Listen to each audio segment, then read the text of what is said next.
প্রযুক্তি খাতে বর্তমান বিশ্বের অন্যতম পরাশক্তি বিবেচনা করা হয় যুক্তরাষ্ট্রকে। তবে এই তালিকায় নাম উঠাতে প্রাণপণ চেষ্টা করে যাচ্ছেন চীন, রাশিয়া, ভারত সহ বিশ্বের বেশ কিছু দেশ। তবে এবার প্রযুক্তি খাতে নয়, এক নতুন কৌশলে আমেরিকাকে হটিয়ে বিশ্বের শীর্ষ অর্থনীতির দেশ হতে চায় চীন। বিশ্বখ্যাত ফোর্বস ম্যাগাজিনের তালিকা অনুযায়ী মোট দেশজ উৎপাদনের জিডিপি মাপকাঠিতে বিশ্বের সবচেয়ে বড় অর্থনীতির দেশ আমেরিকা। এই তালিকায় দ্বিতীয় অবস্থানে রয়েছে এশিয়ার দেশ চীন। তবে যুক্তরাষ্ট্রকে ছাড়িয়ে যেতে নতুন কৌশল অবলম্বন করছে চীন, আর এই কৌশলের মূলমন্ত্র হচ্ছে নতুন উৎপাদিকা শক্তির বিকাশ।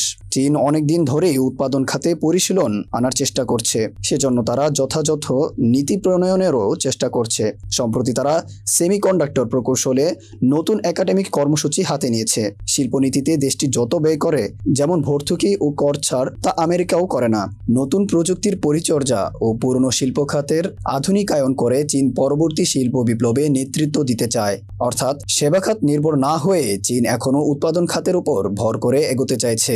বিশ্লেষকরা বলছেন, নতুন উৎপাদিকা শক্তি স্লোগান দিয়ে চীন মার্ক্সবাদী ও নব্য ধ্রুপদী অর্থনীতির তত্ত্বের মিশেল ঘটিয়েছে। বিজ্ঞান প্রযুক্তিতে বিনিয়োগ বৃদ্ধি করে চীন উৎপাদন বৃদ্ধি করতে চাইছে। প্রযুক্তিতে আত্মনির্ভর হওয়ার চেষ্টা করছে দেশটি। চীনের প্রেসিডেন্ট শি জিনপিং মনে করেন, উৎপাদন খাতে বিজ্ঞান ও প্রযুক্তির প্রয়োগের মধ্য দিয়ে নতুন এই উৎপাদিকা শক্তির বিকাশ ঘটবে।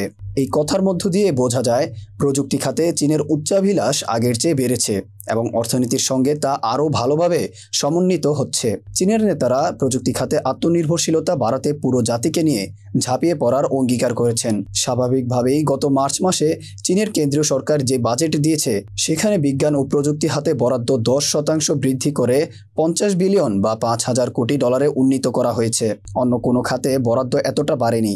শিল্প খাতের আধুনিকায়ন ও নতুন উৎপাদিকা শক্তির বিকাশ, এই দুই মন্ত্রে ভর করে এগোতে চায় চীন। অর্থাৎ আমেরিকাকে হটিয়ে বিশ্বের শীর্ষ অর্থনীতি হতে চায় এই কৌশলে।